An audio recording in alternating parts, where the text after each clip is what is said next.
இப்போ ஆண்டவர் சொல்றாரு, உன் கடனை அடைத்து விட்டேன். உங்களால் நம்ப முடியுதா? எப்படி பிரதர், எவ்வளோ பிரச்சனை இருக்கு, இஎம்ஐ கட்டணும், அது கட்டணும். ஆண்டவர் சொல்றாரு, எல்லாம் முடிஞ்சிடுச்சு, நீ இப்போ ப்ராஸ்பரஸா இருக்கிற, நீ பரிபூர்ணமா இருக்கிறப்பா.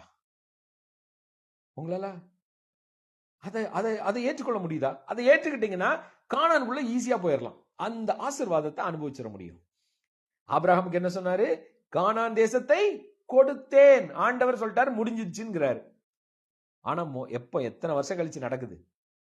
புரியுதுங்களா? தேவன் எப்பவுமே முடிந்ததை பார்க்கிற தேவன், முடிந்ததை பார்க்கிற தேவன். புரிஞ்சுக்கோங்க. உங்களுக்கு குழந்தையே இல்ல, ஆண்டவர் சொல்றாரு, உன் சந்ததி இப்படியே ஆசீர்வதிக்கப்பட்டிருக்குங்கிறாரு.